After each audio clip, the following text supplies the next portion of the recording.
Pour bien s'entendre, il faut bien s'écouter. Rendez-vous sur M, la petite radio du Grand Maghreb.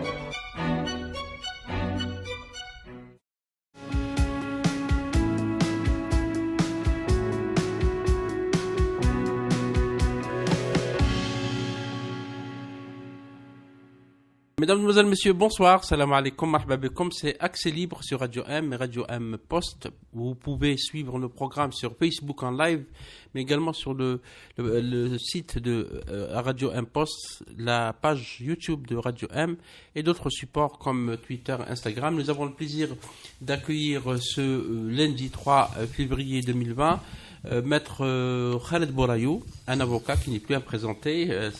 Il est déjà venu dans le studio par le passé dans d'autres débats. Et on va quand même continuer le débat parce que c'est toujours un débat sur la situation actuelle de la justice, des procès qui sont en attente, d'autres qui sont programmés et d'autres qui ont déjà eu lieu, sur le fonctionnement donc de la justice, le travail des avocats, le droit à la défense, les droits humains, etc. Marhaba bik, maître. Marhaba. Merci beaucoup d'être venu. Vous avez toujours eu un regard assez critique sur le travail de la justice algérienne depuis des années. C'est pas nouveau, depuis plus de 20 ans.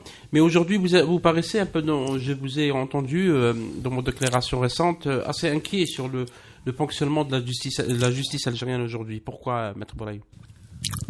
Pour la bonne raison que tout système qui respecte les valeurs de liberté, de démocratie, de justice, doit être encadré par une justice forte, par une justice juste, par une justice qui reconnaît les droits des citoyens, mais pas par une justice qui monnaie les droits des citoyens. De quelle manière ? Vous avez le cas de Al-Ghadili. Ali Ghadili, vous êtes son avocat. Un homme qui a passé 40 ans dans l'armée, 15 ans, il a géré la direction des ressources humaines. Maître, si vous pouvez vous approcher un peu du micro. Il sort en retraite à sa demande, suite à l'épisode de Ben Hadid. Le général Ben Hadid, qui a été libéré depuis. Il se présente aux élections. Les élections présidentielles. Il devient un homme dangereux.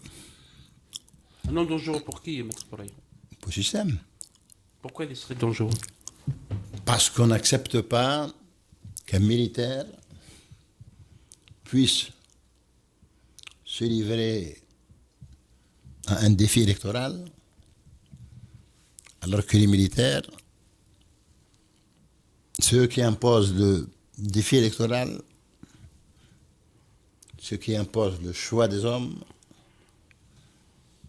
mais qui n'acceptent pas qu'une décision d'un homme puisse contredire leur perception du système. Ça veut dire qu'ils n'acceptaient pas que le général Ghadili, qui a travaillé au ministère de la Défense, puisse remettre en cause le système. Bien sûr. C'est ça ce qui a gêné ce qui a conduit à son emprisonnement. C'est le premier homme qui a dit qu'il faut changer le système. Ouais. C'est le premier homme qui a dit qu'il faut que Bouteflika parte. Dans ses écrits, notamment le Watan. Et je trouve que c'est très courageux de sa part.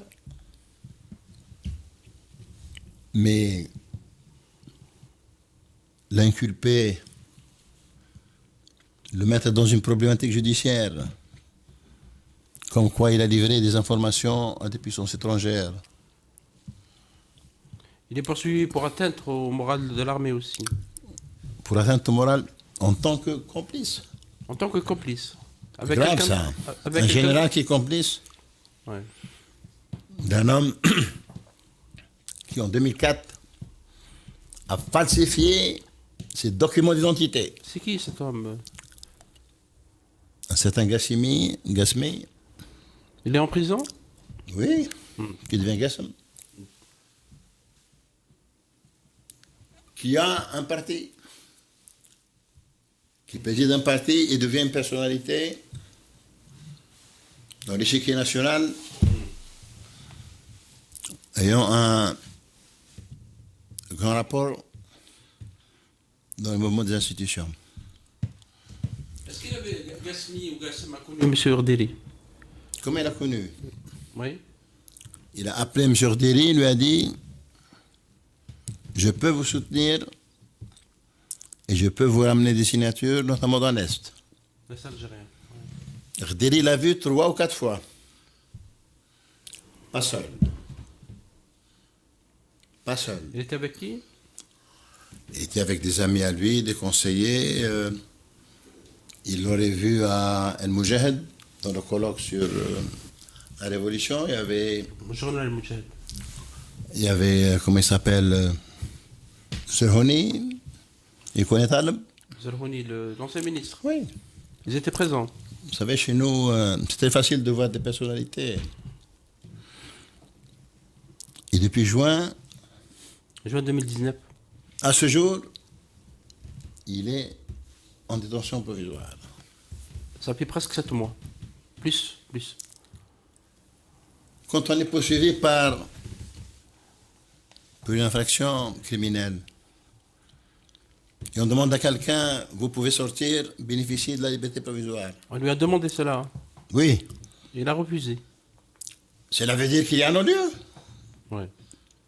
Mais pourquoi il a refusé, Maître Ibrahim? Pourquoi Ali Rderi a refusé de sortir? Parce que Ali Rderi refuse que son droit soit transformé en une faveur. Ça veut dire qu'il veut être innocenté des poursuites. Il dit que c'est de mon droit de sortir libre, la tête haute. Il maintient cette position. Vous savez, c'est la justice qui habite les hommes, mais pas la justice qui les casse. Vous pensez que la justice a cassé Ali Rderi? Je pense que la justice a broyé les droits de Ali Rderi. Est-ce que la justice a agi d'une manière libre? Jamais. Jamais dans ces cas, la justice n'a pu sortir avec des décisions d'une justice objective, d'une justice neutre. Qui a donné ordre à la justice de mettre Ali Rderi en prison? L'ordre passe nécessairement par le ministre de la Justice. C'est le ministre de la Justice. Oui. Quand vous voyez le ministre de la Justice, quand même, qui est un homme de droit, annonce devant le Sénat Conseil de que le nation. procès aura lieu le 2 Il parlait de quel procès? de Yahya, Ou Sellal. Et Sellal. Ouais. et il dit que ce sont des dossiers effrayants. La messe est dite. En droit, the game is over. Oui, mais Zoble. Qu'est-ce qui est à juger Hmm. quand un ministre ose donner une qualification, une appréciation sur des dossiers aussi importants? Est-ce que ce qui a été retenu contre Ali, Abdelmalek Sellal, Ahmedou Yahya et consorts, notamment les ministres et d'autres hommes d'affaires, est-ce que ces dossiers existent ou pas? Parce qu'on a entendu beaucoup de choses, notamment sur les affaires de montage de véhicules. S'il n'y avait pas de Hirak, ces gens ne passeront jamais. C'est grâce au Hirak qu'ils ont été emprisonnés. Et la responsabilité de ces deux ministres, Deux anciens premiers ministres. sur le plan politique, est plus grave que sur le plan judiciaire. Parce qu'on a jugé des actes individuels que des responsabilités Pénal. pénales dont ont souffert beaucoup de citoyens. Vous avez le problème de l'industrie mécanique. Montage de On véhicules. a enlevé Ouais. des marques à Chaïbou pour les donner à d'autres. Ce n'est pas leur faute. Mais celui qui les a donnés est responsable de cette situation. C'est qui, selon vous? C'est Bouchouareb. Abdeslam Bouchouareb, qui est toujours en fuite. Avec la complicité de ceux qui ont présidé le Conseil national de l'investissement. c'est-à-dire les premiers ministres. Oui. Mais c'est un dossier parmi tant d'autres, hein, dans les affaires de corruption. Qu'est-ce que c'est la corruption? C'est d'acheter un droit. Ouais. Chez nous, ce n'est pas la corruption qui est l'achat de droit, mais c'est le système lui-même qui est corrompu. Jusqu'à la moelle. Il n'y a pas d'exception dans ce système. Tout le monde est corrompu.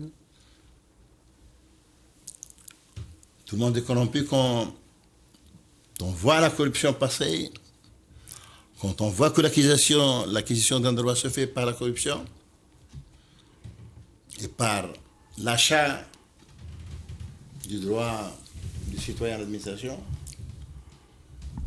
C'est ça, à mon avis, la corruption. Est-ce que vous parliez des anciens premiers ministres, vous avez parlé de responsabilité politique. Est-ce que la responsabilité du président Abdelaziz Bouteflika, ces deux premiers ministres, notamment Abdelmalek Sellal et Ahmed Ouahir, a travaillé sous ses ordres? Est-ce que Abdelaziz Bouteflika doit être jugé également? Un président de la République ne peut pas être responsable. Il n'est pas responsable. Que dans la mesure où il y a haute trahison. Il n'y a pas d'autre haute trahison dans cette affaire? Détournement de fonds vers l'étranger? La haute trahison consiste à porter atteinte aux droits du pays, droits économiques, droits territoriaux. Mais il y a un président un premier ministre qui a un programme pour le réaliser, c'est le premier ministre. Et ce qui a été assez particulier dans ce procès, c'est que les deux premiers ministres ne relèvent pas de la juridiction commune. Ils devaient être jugés par la haute cour. La haute cour. Qui n'existe pas. Elle existe dans la Constitution uniquement. Et on trouve comme subterfuge, cette loi n'existe pas. Il fallait faire quoi alors? Pourquoi elle n'a pas existé? Pourquoi depuis 2012, on n'a pas mis l'autorité de régulation? C'est peut-être la responsabilité du président Bouteflika? Non? La responsabilité est lorsqu'un pays n'est pas géré par le droit, ça donne un pouvoir d'appréciation énorme. Pouvoir discrétionnaire, c'est ça? Pourquoi ce que je regrette, et je le dis fort, depuis que le Hirak s'est enclenché, et je trouve que c'est une grande chance pour ce pays, qu'un mouvement aussi fort puisse, à mon avis, donner de l'espoir aux gens, sans y parvenir à ce jour. Et la justice a reculé au moment le plus fort du Hirak. Est-ce que, justement, c'est une question que je voulais vous poser sur cette question du Hirak ou du Harak, mouvement de contestation populaire qui est dans le pays depuis le 22 février 2019. Vous ne semblez pas qu'il y ait un paradoxe? Parce que d'une part, le Hirak a fait avancer beaucoup de choses quand même depuis une année et la justice régresse. Alors qu'à un moment donné, les juges étaient sortis dans la rue pour la première fois dans l'histoire d'Algérie. Les avocats étaient également dans la rue pour contester, pour demander l'indépendance de la justice. Et puis, tout s'est arrêté. Qu'est-ce qui s'est passé? Dans le Hirak, ce qui est historique, on n'a plus peur de l'État. La peur a été enlevée. Les citoyens descendent à la rue. Ça fait presque 10 mois. Presque 12 mois maintenant. Quel est l'acquis? Est-ce qu'il y a des acquis, justement? La justice a avancé dans la régression. Elle a reculé. On a mis des gens en prison. On a transformé des non-lieux en détention provisoire. Détention provisoire. Au point qu'un militant comme Programme vient devant le tribunal et dit: je ne reconnais pas votre Justice. juridiction. Au point où Ali Rderi dit je ne sors pas qu'avec mon droit.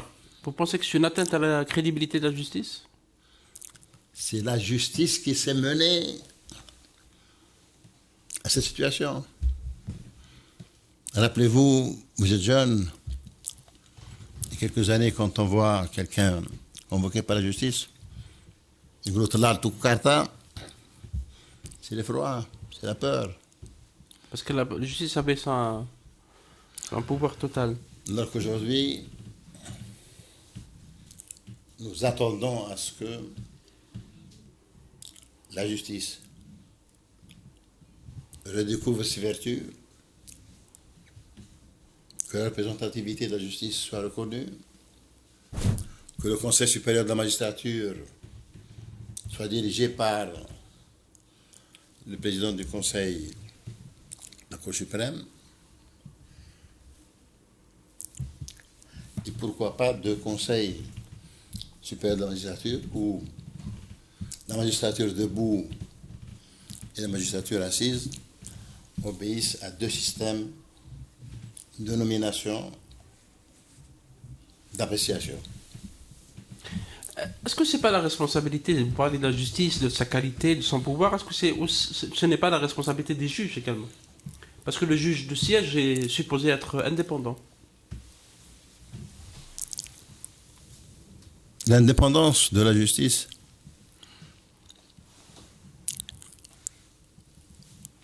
et lorsqu'on permet au juge de prendre une décision sans y rendre compte. L'indépendance de la justice, c'est le magistrat qui décide du dossier. Séance tenante.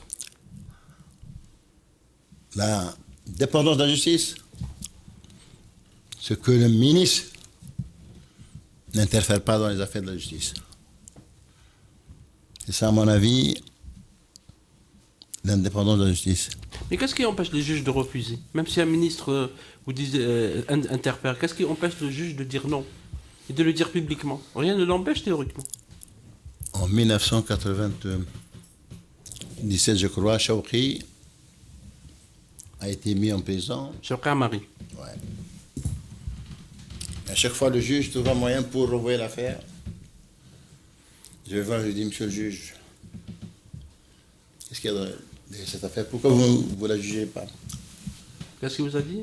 J'ai pas envie d'aller à Tamaracet, j'ai 4 enfants. Ah, ça veut dire que le juge, lorsqu'il prend une décision et qu'il prend son indépendance, il est sanctionné. Et pourquoi les autres juges ne réagissent pas, ne le défendent pas? Qu'est-ce qui les empêche de le faire? Est-ce qu'il y a une représentation syndicale forte? Mais il y a un syndicat des magistrats. Oui, de là.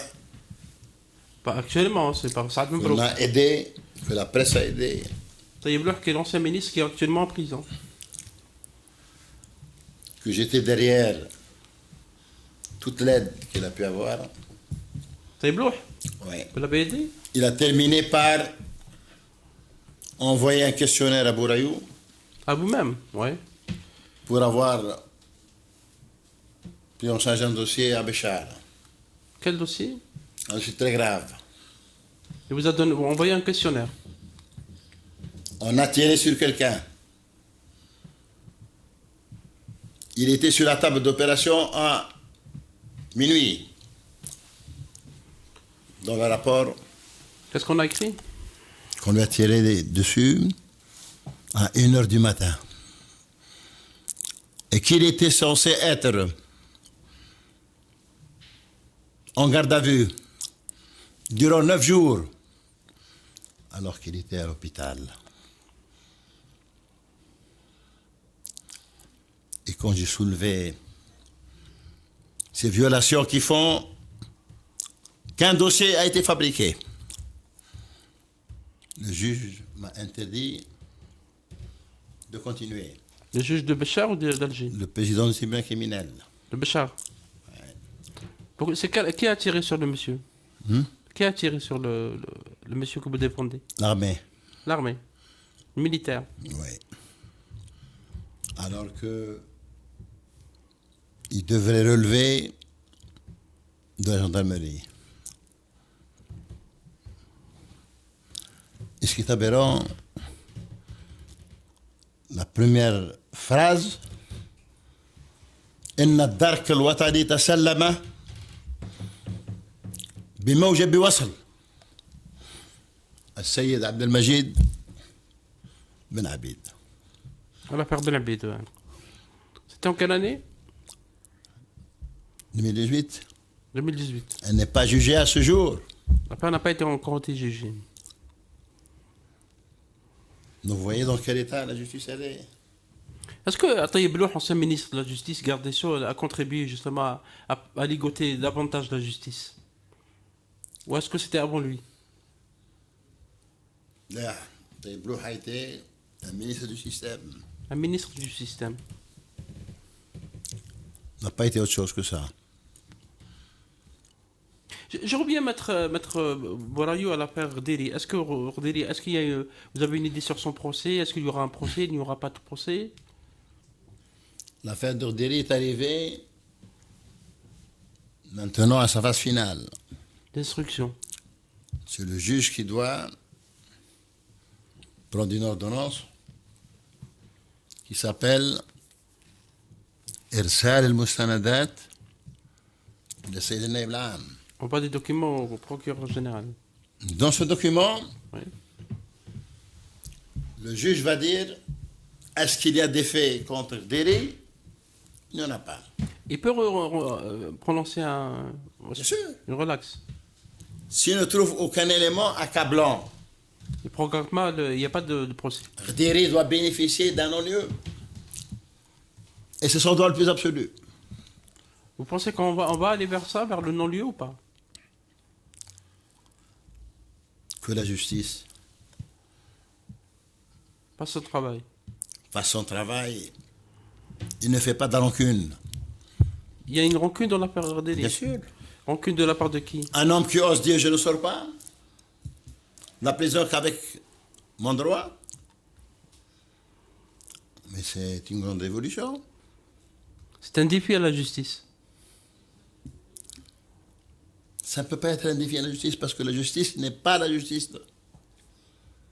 Si la justice était réellement, l'air Deri serait chez lui pour un non-lieu.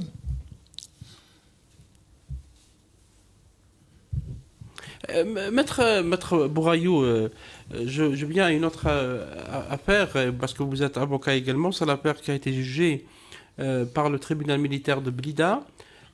C'est l'affaire du général de corps d'armée Mohamed Medienne, général Toufiq, qui est ancien directeur du département de renseignement de sécurité, mais également l'affaire de Madame Louisa Hannoun, présidente du Parti des Travailleurs, Saïd Bouteflika, frère et conseiller du président, de l'ex-président, l'ancien président Abdelaziz Bouteflika, et du général Othman Tarta, qui est ancien directeur des services secrets. Est-ce qu'il y a l'affaire a été jugée et il y a eu un appel, je pense, des deux côtés? Est-ce que le procès est programmé? Qu'en est-il justement de l'évolution de l'affaire? Le procès est programmé pour le 9 février en tant que... 9 février 2020. Je n'ai pas voulu 9 février 2020, d'accord. commenter Ouais. les conditions dans lesquelles ce procès s'est déroulé. Le 6 mai 2019, 3h30 du matin, le général Deri, le général Medienne, s'appuie sur une chaise qui glisse. Il a l'omoplate cassée. Il est tombé en prison. Il n'a pas droit à l'hôpital militaire. Il n'a pas eu de... On a élevé une structure médicale. Il a été opéré. Il a été opéré en quelle date? Opéré en mai. Hmm. Ne voyez-vous pas que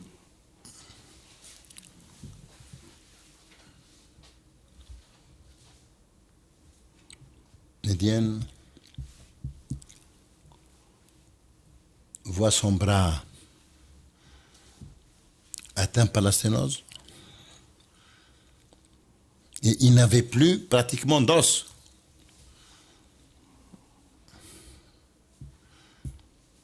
Et ce qui m'a le plus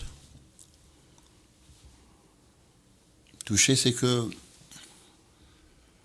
on a mené Médiane,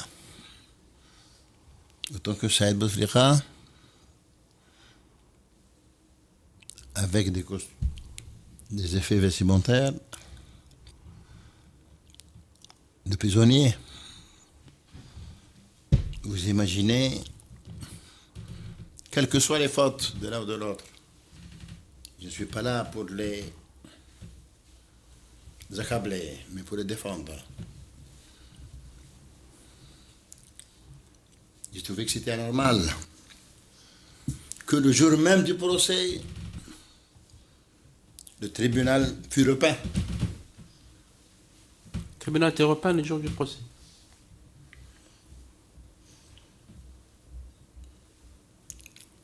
Dans cette situation,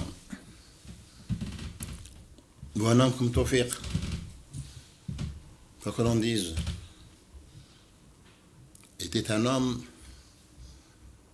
je ne le défends pas, qui a mené la première campagne de corruption à l'intérieur de l'État. En 2010, c'est ça? La personne à traque. Sonatrach. Oui. C'était lui qui était derrière. Oui. Et quand j'ai demandé à ce que... Est-ce que c'est la cause de sa mise à l'écart par Bouteflika? C'est en 2015. Le juge a refusé que cette question soit inscrite. Juge du tribunal militaire de Blida. Pourquoi? Parce qu'il considère que c'est un fait positif d'un homme intègre qui a mené une corruption à l'intérieur du système. Il y a d'autres affaires qu'on ne connaît pas, à part Sonatrach? Vertège, À Pertej.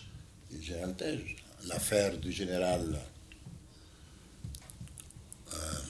Hassan. Général Hassan. Mais on ne connaît rien de cette affaire. On ne connaît pas les détails, dis-moi. Parce que les avocats ont une grande responsabilité. Les avocats du général Hassan? Non, d'une manière générale. Tawfiq. Nous sommes garants de l'exercice du droit de la défense. Et les avocats algériens, au moment où des révolutions se menaient à côté, en Libye, je vais le dire, le tribunal militaire était occupé par le comité révolutionnaire libyen. À Alger se menait une bataille pour des parkings.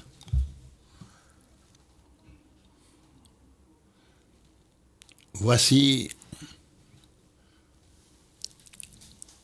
une corporation qui aurait dû être à l'avant-garde. Vous parlez des avocats. Oui. Il y a un séminaire qui commence samedi, À Alger. oui, sous le patronage du président actuel. Président Tebboune. Le titre, le rôle de l'avocat dans l'investissement. J'aurais souhaité voir le rôle de l'avocat dans le fonctionnement de la justice. Il joue pas son rôle actuellement, l'avocat, Maître Bourayou? Quel rôle il joue? C'est un auxiliaire de justice, non? Ramener des jugements? Signifier des jugements? Savez-vous que la profession d'avocat est une profession? L'avocat est un observateur de la cité. Ils sont pas assez combatifs, les avocats, selon vous? Ils ne sont pas assez conscients.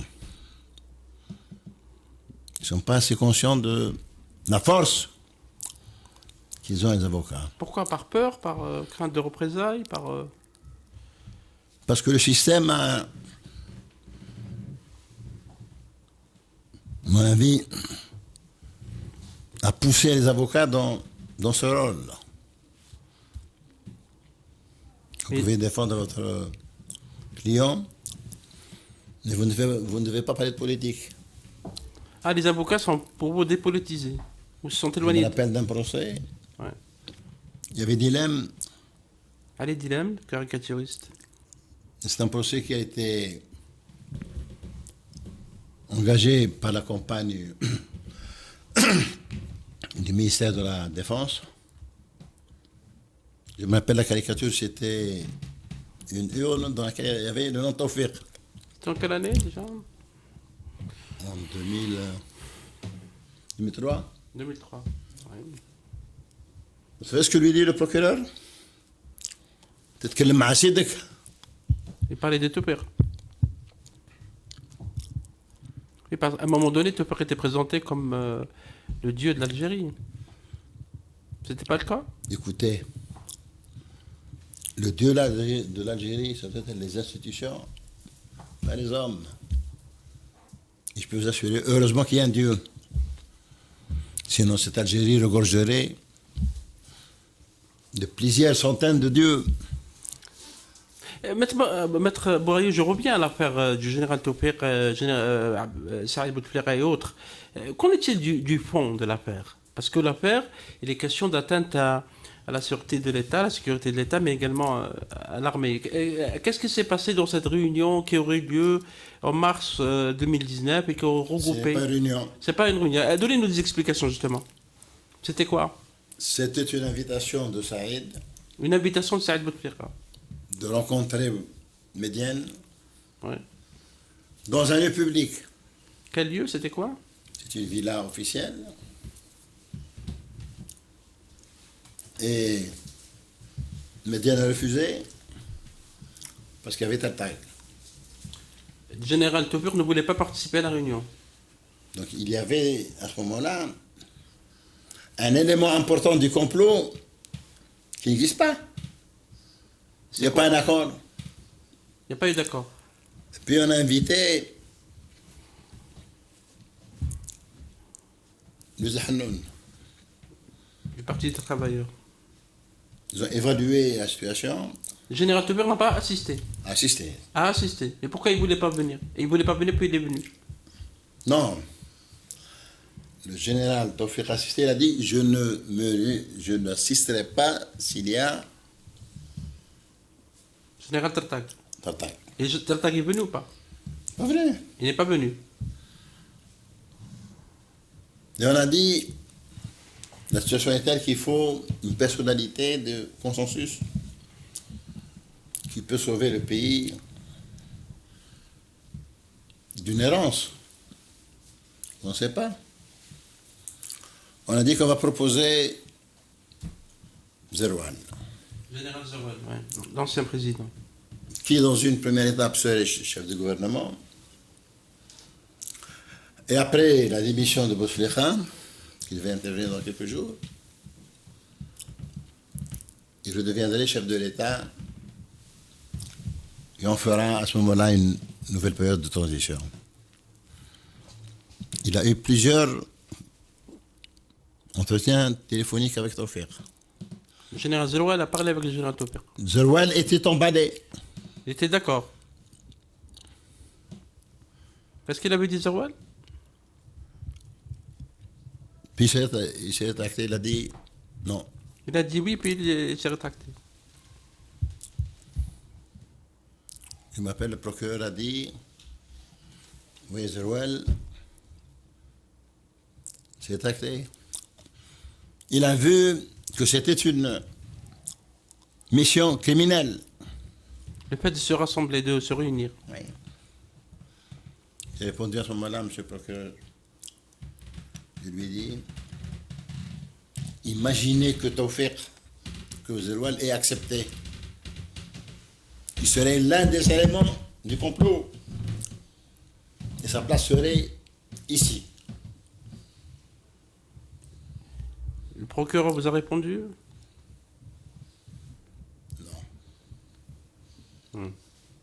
C'était un procès très lourd pour la défense. On a mis presque une demi-journée à demander le report d'un homme qu'il y avait l'humoriste Sténosé.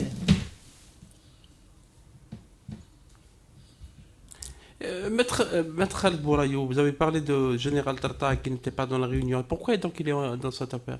Est-ce qu'il a assisté à une autre réunion? Qu'est-ce qui s'est Je passé? ne sais pas. Vous ne savez pas. Je me limiterai au procès de... Mais c'est la première fois que je donne ces informations. Il est dans le même dossier, peut-être. Il est dans le même dossier que... Oui. Ouais. Il n'a pas assisté, on ne sait pas pourquoi. Il n'a pas parlé d'ailleurs dans le procès. Mais j'ai cru donner ces informations pour que l'opinion publique sache que des hommes risquent 15 ans De prison. de prison pour de réclusion Réclusion criminelle. pour un complot qui n'existe pas. Pour vous, le complot n'a pas eu lieu. Le complot demande deux choses. Qu'est-ce qu'il demande? Un, une réunion secrète. Elle était dans un office, dans une villa, Ouais. et une entente. Certains qui n'étaient pas. Il a choisi le silence dans le procès. On va aller à un procès. Il y aura de nouveaux éléments dans ce procès ou est-ce qu'on va... Est-ce que votre mandant, le général Il y Tupper, aura- va dire des choses? Tofik a dit ce qui s'est passé réellement. Ouais. Il n'a pas dit autre chose.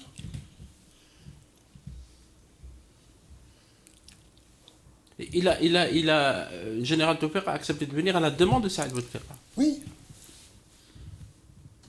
Alors- Saïd Bouteflika, à ce moment, était en consultation. Alors qu'à l'origine, Saïd Bouteflika était celui qui a écarté le général Tupper Je vais vous dire une chose. du DRS.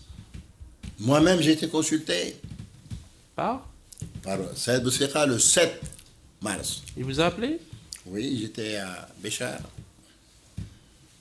Il m'a dit, que pensez-vous?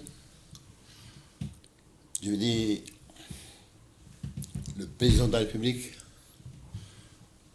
doit laisser la place, les échéances sont terminées, bien qu'étendues.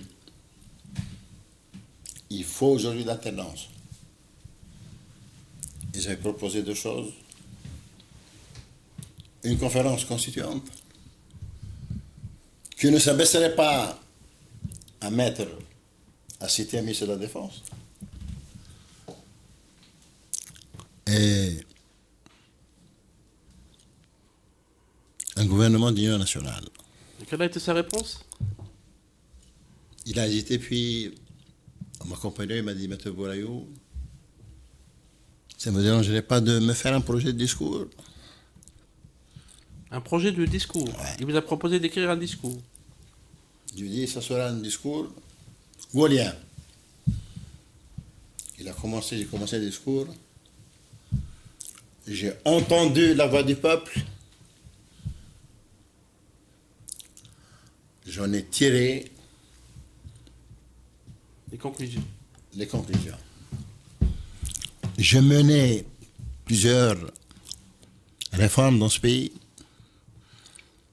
Il y a celles qui ont réussi et celles qui n'ont pas pu le faire parce qu'on n'a pas considéré, on n'a pas donné la valeur fondamentale aux droits fondamentaux et aux libertés. Mais ça, c'est une manière de déresponsabiliser Bouteflika, non? Dans sa gestion du pays. Je vous dis, en quoi Bouteflika peut être responsable? Il n'est pas responsable? On n'a pas rendu responsable Il était président pendant 20 ans. d'avoir... Maître Bourayou. Écoutez, vous savez, en France maintenant,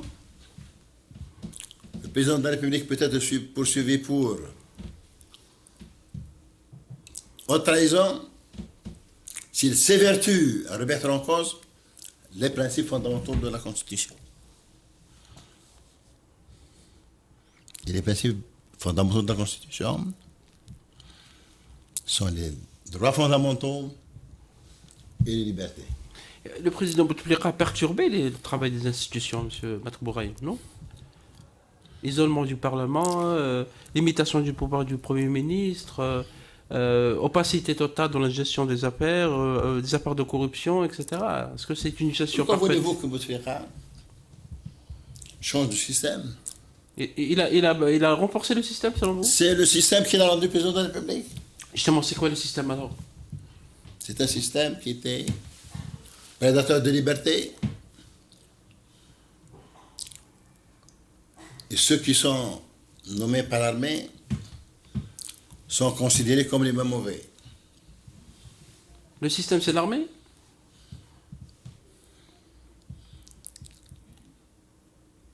C'est quoi alors? Maintenant, vous êtes, on revient à notre affaire parce que vous êtes également l'avocat. On va un peu déborder sur le temps imparti à l'émission parce que le débat avec vous est intéressant. Vous êtes aussi l'avocat de Ali Haddad, de l'homme d'affaires Ali Haddad. Son procès, on ne sait pas, est-ce qu'il y a programmation de son procès parce qu'il a été déjà cité dans un précédent dossier. Il est poursuivi pourquoi actuellement? Est-ce que vous pouvez nous donner quelques détails sur ça? Poursuivi pour un condensé du code pénal, notamment les articles 24, 25, 26, 31, 32, qui parlent de trafic d'influence, Trafic d'influence. Ouais. conclusion de contrats contraires à la législation, abus d'autorité, dissipation et blanchiment d'argent. Blanchiment d'argent. Vous croyez qu'un trapéziste peut sortir indemne des pics de ces incriminations? C'est pour quelle affaire, Maître Poulaï? C'est des chefs d'occupation, mais Moi, je me demande, est-ce qu'on va juger Ali Haddad pour son entreprise ou parce qu'il est en relation privilégiée avec Saïd? il est jugé parce qu'il avait une relation avec Saïd Bouteflika. Uniquement. Oui. Il n'est pas impliqué dans des affaires de corruption. Qu'est-ce que c'est les affaires de corruption? Si on applique les affaires de corruption, toutes les sociétés, dans la mesure où elles ne peuvent pas prouver l'origine des fonds, nous sommes devant un blanchiment d'argent. Quand nos sociétés fonctionnent avec 95%, son chèque, son traite, son billet, son traçabilité, nous sommes devant des soupçons Le blanchiment d'argent. de blanchiment d'argent. Maître Poulaï, le journal Le Watan, il y a quelques jours, a publié quand même un article détaillé sur ce qui est reproché à Ali Haddad. Le journal Le Watan a parlé de plus de 200 000 milliards de centimes de crédits bancaires, de plus de 73 000 milliards également de projets, etc. Est-ce que Ali Haddad a bénéficié de cet argent qui est énorme? Je souhaitais que vous me posiez la question, est-ce que l'article de l'OTAN, c'est un journal que j'ai servi depuis 15 ans, Vous connaissez bien l'équipe de l'Ouatan, oui. est-ce qu'on a respecté le secret de la défense? Secret de la défense? Le secret de l'enquête? De l'instruction, ouais. A-t-on respecté la présomption d'innocence? A-t-on respecté l'avis du concerné? Le concerné est en prison. Il a ses avocats. Ils ne vous ont pas contacté. Le journal Ouatan ne vous a pas contacté. Oui. J'ai dit pourquoi. Aujourd'hui,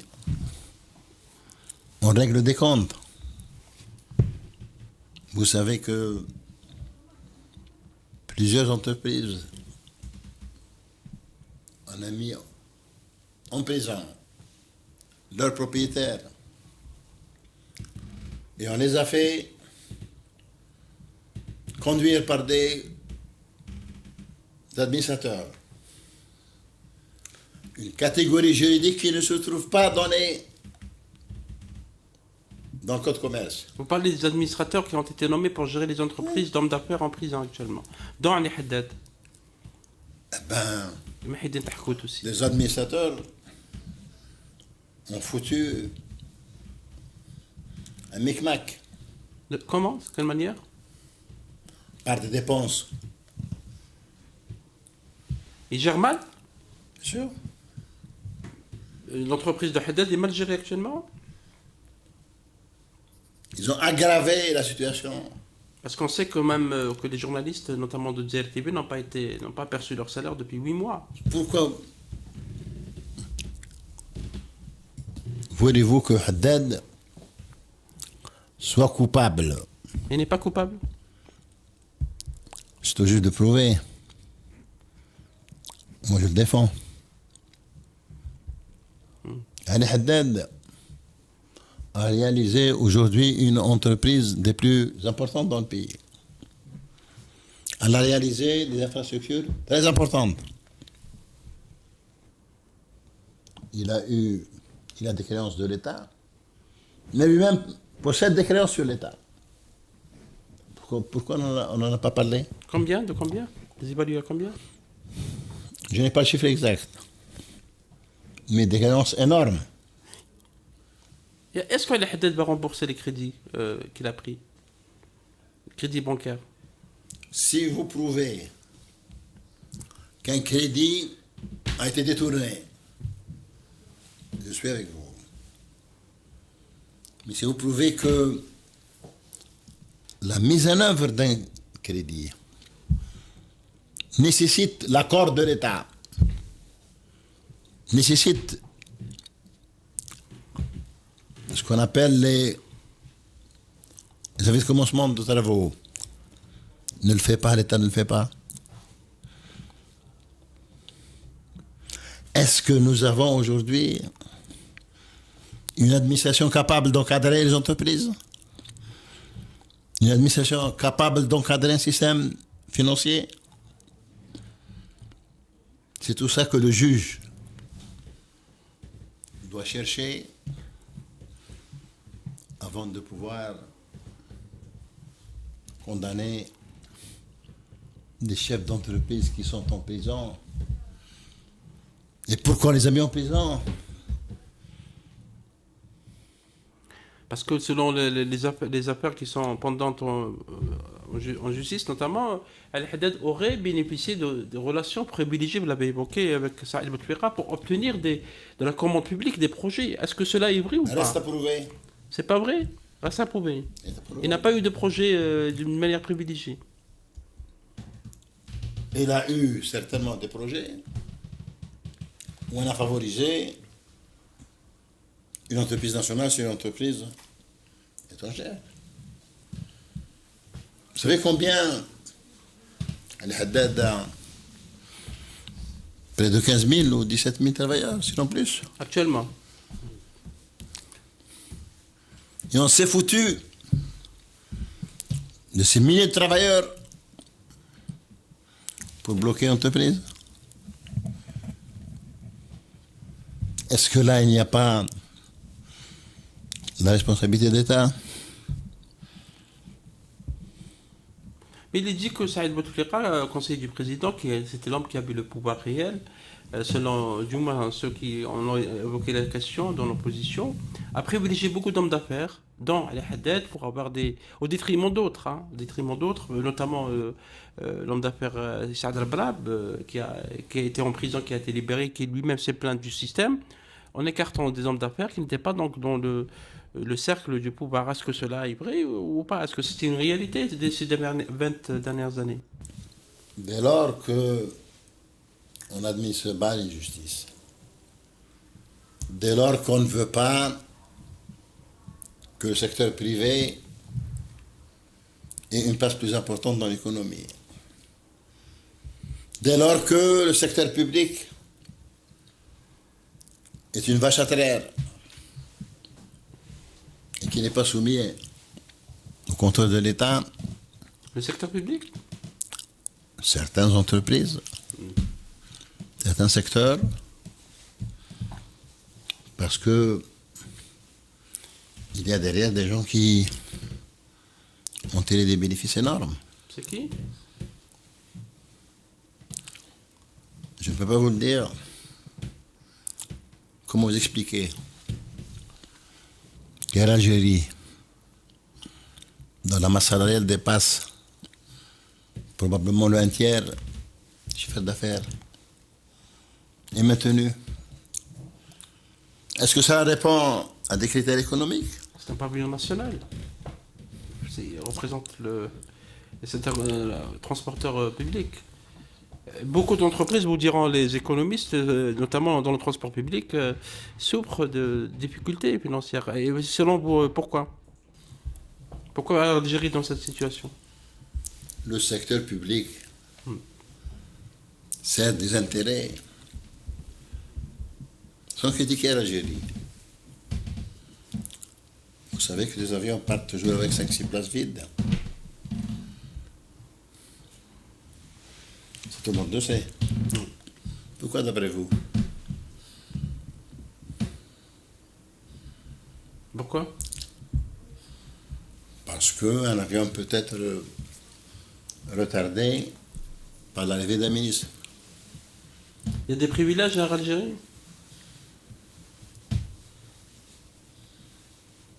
Ça, c'est pas un privilège. De faire attendre 120 passagers. Parce qu'un ministre peut prendre l'avion et Ouais. qu'il est en retard.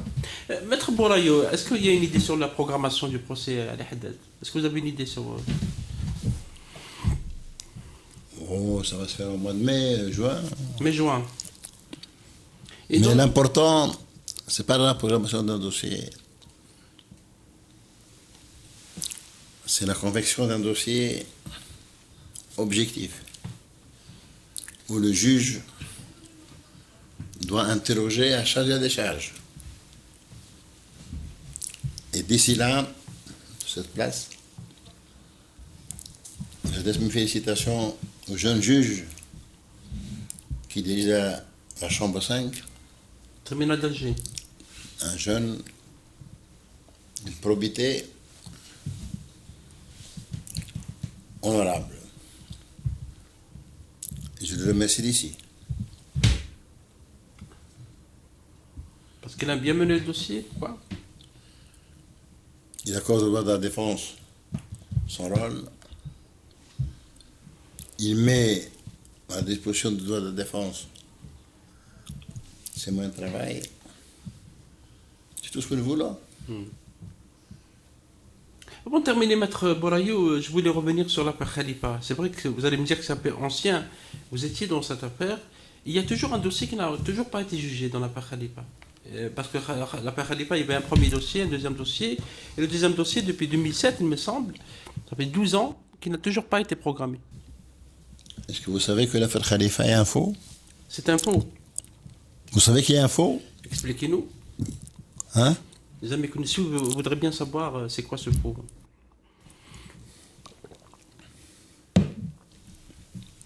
C'est 2 documents qui ont été mis en circulation et dont le juge a demandé une commission rogatoire pour ces 2 documents. Le document est parti avec probablement une signature du notaire. C'est quel document? Un notissement. Il revient avec des cachets. Et le document est devenu un document officiel. Alors qu'il n'est pas officiel. Je l'ai découvert, je l'ai plaidé, en disant que ces 2 documents ne comportaient pas de cachet. J'ai fait expertiser les 2 documents à Paris par une célèbre graphologue.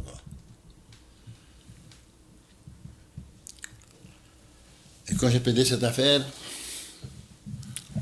et heureusement je l'ai plaidé en 2e étape, imaginez que j'ai fait ces révélations au niveau de la 1re étape. Khalifa serait C'est-à-dire, Qu'est-ce que contenaient ces documents, Maître Boraillon? Les deux documents que vous évoquez. et quand j'ai pédé ces deux documents, je dis, monsieur le juge, vous pouvez me dire que ces deux documents que vous avez commandés parce que la graphologue est une amie à vous. Ouais. Je lui ai dit, monsieur, la législation algérienne et un décret de 2004 oblige les notaires, les administrations à utiliser un cachet avec de l'encre rouge. Or, c'était un cachet avec de l'encre bleue. Ça m'a coûté énormément de courage. J'avais pris mes précautions en appelant un directeur d'un journal. Quel journal? Omar Belouchet le sait, peut confirmer. L'ex-directeur de l'Ouatan. Et on fait l'impasse sur ça.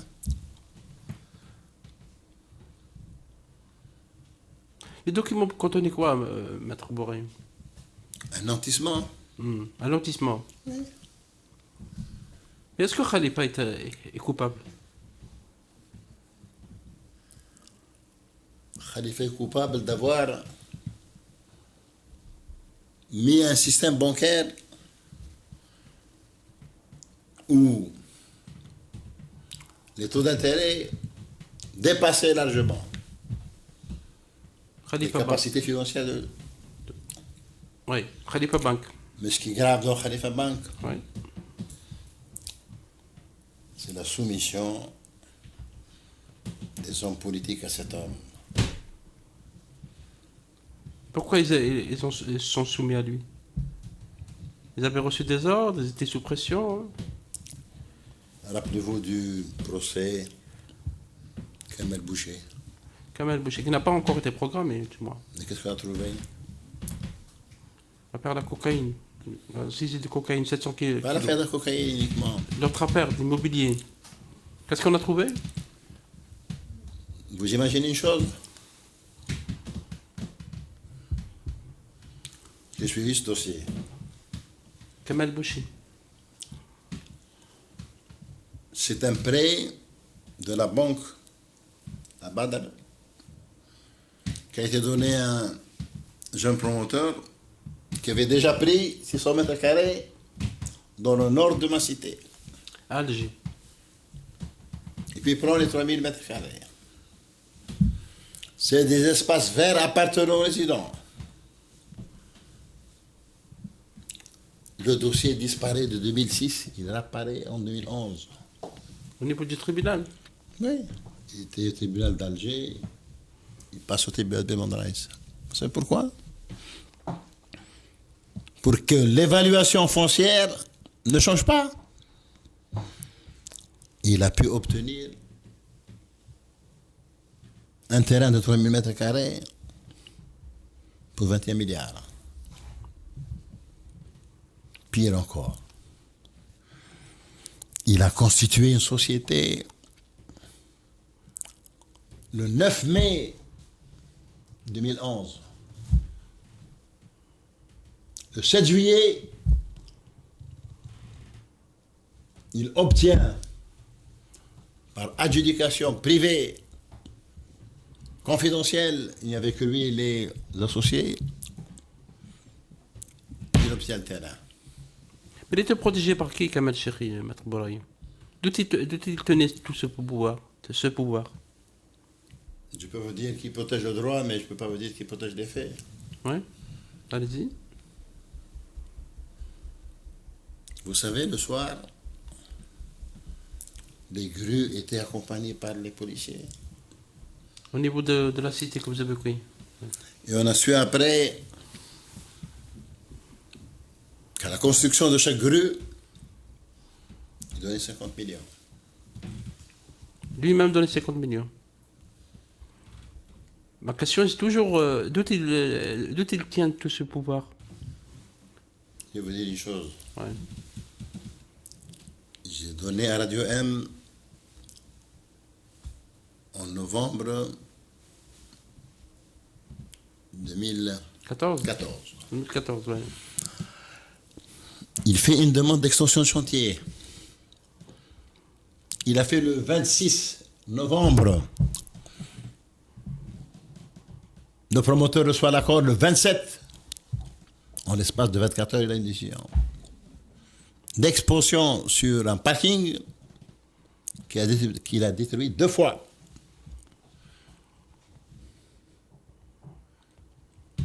Et quand je vais voir le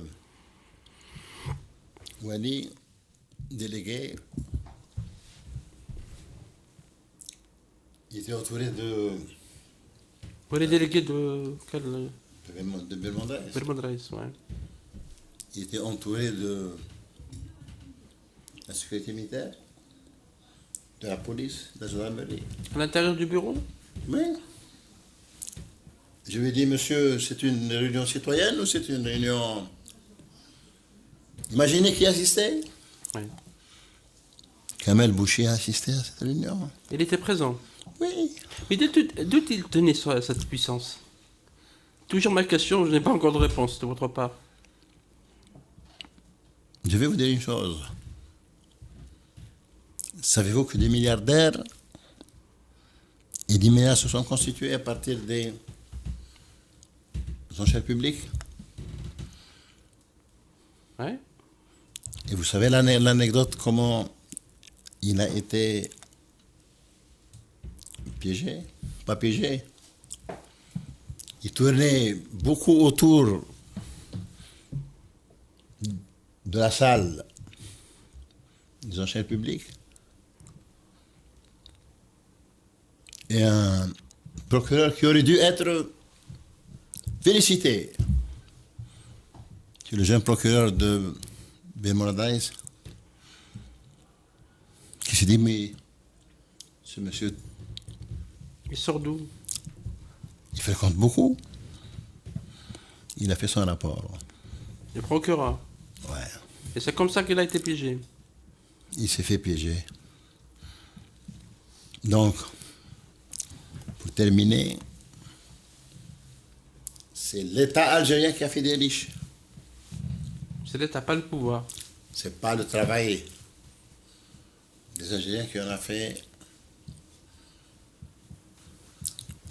Et c'était comme ça. Vous avez une relation, vous réussissez, vous n'avez pas, vous êtes éligible à l'injonction de l'imposition. Oui, mais c'est un peu le Saïd Bouteflika, c'était dans ce système. S'il y a des hommes d'affaires comme Ali Non. Haddad, c'est grâce à Saïd Bouteflika aussi. Non. Non, c'était pas lui. J'ai fait l'objet d'un VASF, d'une vérification fiscale approfondie, Vous-même. Pourquoi? parce que j'avais participé à des affaires explosives. On vous a reproché de déprendre ces affaires. On veut me faire payer par l'impôt. C'est récent ou c'est 2018. 2018? Qui a donné cet ordre? Saïd Bouteflika? Jamais. C'est pas lui. C'est qui alors? C'est une haute personnalité au niveau de l'État. Et je vais vous le dire. Saïd Bouteflika a jugé que c'était une imposition qui ne tenait pas. Il vous a défendu. Il n'a pas défendu. Il a appliqué le droit. Mais c'était qui cette personnalité de l'État? J'ai fréquenté la presse durant 25 ans. Je suis un délateur officiel que je peux, en constatant un crime, le dénoncer. Mais vous ne connaissez pas les arcanes d'un État qui n'est pas démocratique. Allez chercher qui est derrière. C'est pour ça que la démocratie est le signe de la transparence. Que les droits fondamentaux c'est le signe de l'exercice de citoyen son droit et ses obligations. Je reviens peut-être rapidement à l'affaire Khalifa. Est-ce que la deuxième affaire, le deuxième dossier est programmé ou pas? Je pense que la deuxième affaire ne pouvait pas l'être parce que l'acte d'extradition ne concernait que l'affaire de la banque. Oui. Il a été extradé depuis. Ouais. Et Kamel Bouchi, donc, ou Kamel Chéri, son procès sera programmé peut-être plus tard. On aura peut-être plus de détails sur cette affaire parce que Kamel Chéri a bénéficié de beaucoup de projets à Alger, dans l'immobilier, plus de 20 projets. Au-delà de l'affaire, l'autre affaire qui est l'affaire de saisie de cocaïne dont on n'a pas encore de détails. Dans l'affaire Kamel Boucher, il y a des citoyens honnêtes qui ont mis beaucoup d'argent. Pour avoir des appartements, des logements. Il faut que l'État trouve une solution. Pour les rembourser. Parce que c'est la faute de l'État de ne pas pouvoir contrôler des associations figurantes. C'est des enrichissements illicites. On peut les appeler comme ça? Comment? C'est des enrichissements illicites. Bien sûr. C'est des enrichissements pas illicites parce qu'on ne peut pas, dès le départ, l'apprécier. Mais des enrichissements qui doivent être soumis à l'imposition fiscale. Position fiscale. Et vous savez, Maître Boulaye, il ne reste pas beaucoup de temps, on a un peu débordé. Dans l'affaire Khalifa, l'argent n'a pas été récupéré, l'argent qui a été détourné, à ce jour. Que ceux qui ont payé l'argent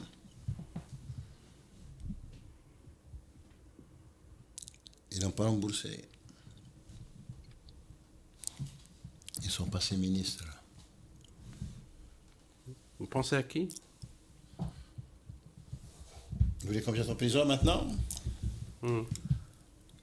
J'ai suffisamment dit des choses vraies. Et vous savez qui c'est?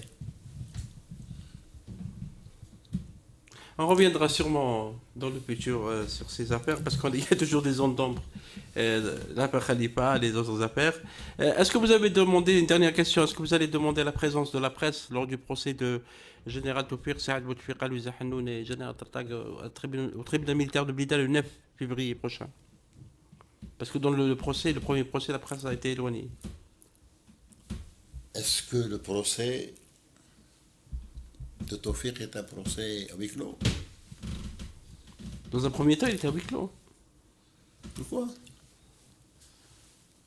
La presse doit assister. La presse doit assister. D'accord. La vérité doit être connue par tout le monde. La rétention de vérité est une forme de culpabilisation des gens. Tout le monde dit, vous croyez que Toufik a participé à un complot? Alors qu'il a participé à une rencontre. Il y a des choses que je ne pouvais pas dire. Par exemple? Et je crois que il est temps que ce pays retrouve la paix. Et la paix par les vertus. Est-ce que vous allez demander la présence du général Zeroual au procès? Parce qu'il était une pièce importante dans ce que On vous a avez... demandé à ça a été rejeté par la chambre d'accusation. Ça a été Est-ce que vous allez réintroduire la demande? C'était tranché. Si on veut chercher la vérité, a-t-on besoin de demander la présence de Zeroual? Elle devait être d'autorité.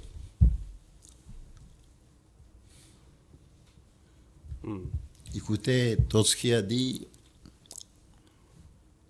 il n'y a qu'en politique où on prend en considération le poids des circonstances. Et les circonstances dans lesquelles ce procès s'est déroulé ne le sont plus aujourd'hui. Il y a d'autres circonstances, donc, c'est-à-dire? Vous pensez à un autre traitement de l'affaire ou... Bien sûr. Bien sûr. Vous savez combien on a mis des gens en prison? Des militants, des jeunes? énorme. Mais c'est pas la même chose entre militants du Hirak qui ont été mis en prison pour des affaires peut-être qui ne sont pas du tout expliquées par la justice, et ceux qui sont impliqués dans des affaires de corruption, détournement, etc. C'est pas la même chose. Quand il y a la justice, à la base, Ouais. tout est permis. C'est une affaire d'injustice. Je le réaffirme que l'affaire de Tawfiq Saïd Bouteflika, il n'y a pas de complot.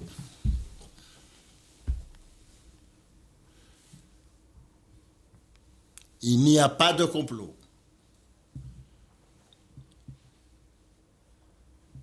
Je ne suis pas là pour juger leur parcours. Je suis là pour dire la vérité.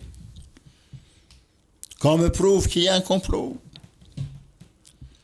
Qu'on me prouve que le lieu était un lieu privé. L'union est secrète. À ce titre-là, j'ai dit au juge d'instruction, il dit, vous avez pris la réunion. Il est dans une villa, accessible au public. فقالوا لي عليك دار مفتوحة. قلت لا يا سيدي، ليست بدار مفتوحة، بل بمقر رسمي. الدولة. Et le premier élément du secret a sauté. Merci beaucoup, Maître Bourayo. Merci beaucoup, Khaled Bourayo, d'être venu, de nous avoir donné des détails sur plusieurs affaires, l'affaire de Général Tawfiq et autres qui sont avec lui et qui sera J'espère avoir dit la vérité Oui. et avoir servi mon pays. L'affaire donc est programmée le 9 février 2020. J'espère que la presse aura possibilité d'accéder. Donc on aura probablement des informations, plus de détails de ce procès qui aura lieu au tribunal militaire de Blida au sud d'Alger. Merci Maître Bourayo d'être venu. On reviendra sûrement sur ces affaires, sur l'affaire Ali Haddad, Ali Erderi et d'autres affaires, sur le fonctionnement de la justice. Merci mesdames, messieurs de nous avoir suivis. C'est un peu plus lent que d'habitude parce que le débat, vous l'avez constaté vous-même, était intéressant avec Maître Bourayo qui a parlé avec beaucoup donc, de franchise dans cette émission. Merci Maître Bourayo d'être venu. Moi aussi, c'est à moi de vous remercier. Merci. Et de vous dire que la justice est le lieu de l'union d'un pays. Ouais. Et tout le monde donc, aspire à ce que la justice en Algérie soit réellement indépendante. Mesdames, messieurs, merci de nous avoir suivis. Accès libre, c'est sur Radio M Post, sur tous les supports de Radio M. À très bientôt. Au revoir.